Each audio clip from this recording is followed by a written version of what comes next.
right. Today, we'll be sharing with you how we're going to close the tap. We've got an amazing new invention to show to you today. But first, let's move for a moment to the Great Pacific Garbage Patch.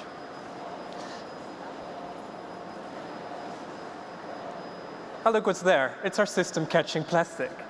We had a few tiny challenges along the way, but we now have a system that's catching plastic. And to all of you who supported us so far, thank you very much for getting us to this point.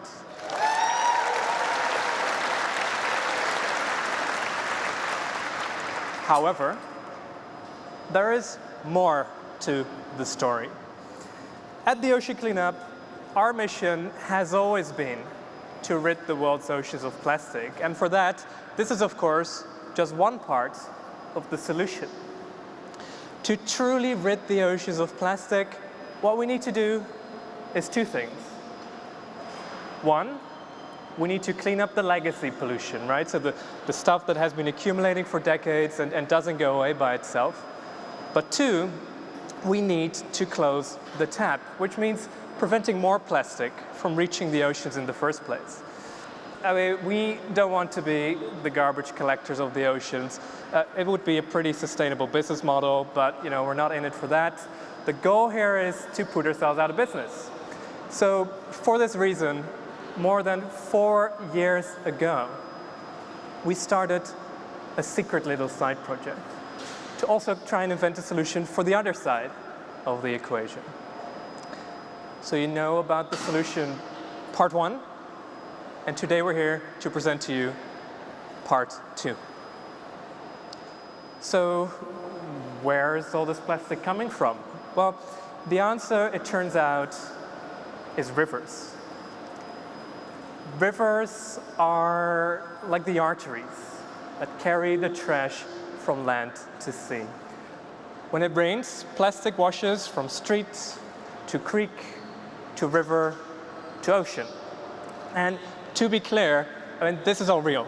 It's completely insane. And we've just been accepting that this is what's happening day in, day out around the world. What if we could stop this?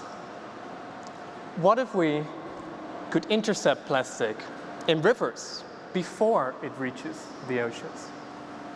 So we started looking into rivers, but very soon we discovered that unfortunately nobody knew how many rivers nor which ones needed to be tackled. So to quote Matt Damon in The Martian, it was time to science the shit out of this.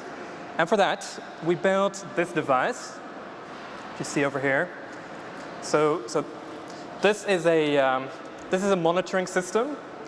And what you can do is you can attach it to a bridge, and what it does is that it scans the plastic that flows by.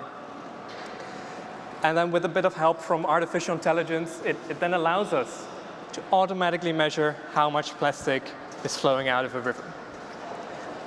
So we've been taking various kinds of measurements in dozens of rivers around the world, and with that we created this.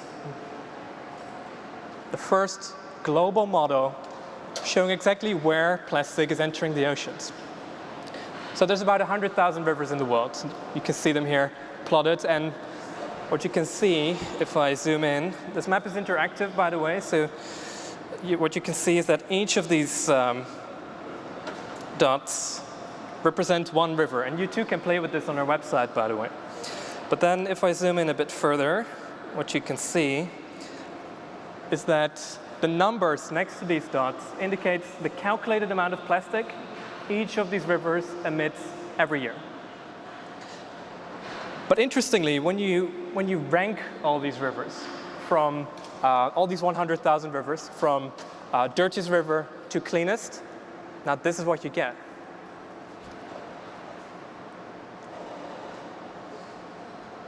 Right. So it's pretty obvious that just a very tiny percentage of rivers does most of the pollution. So what we plotted here is the relative contribution of each river to the global plastic problem. And then what you see is that all of these rivers over here hardly emit any plastic. And then when you arrive over here, what you see is that indeed just a very small percentage of the rivers does most of the problem. Then what we can see is that 1,000 rivers are responsible for roughly 80% of the world's plastic pollution. That's 1% of rivers doing 80% of the damage. By the way, it's not 10 rivers. You may have seen that number going around on the internet, but it's still a small number compared to the total. So 1,000 rivers. Remember that number, okay? So if you're looking for a way to rapidly reduce the amount of plastic going into the oceans, it would clearly make sense to focus on these heaviest polluting rivers. But if this is such a logical thing to do, why on earth isn't it happening today? Well, it turns out there are actually a few places where plastic is already being taken out of rivers. And this is amazing, pioneering work, and they actually do the job really well in their specific locations. But this is a global problem. And unfortunately, one-off bespoke initiatives don't scale.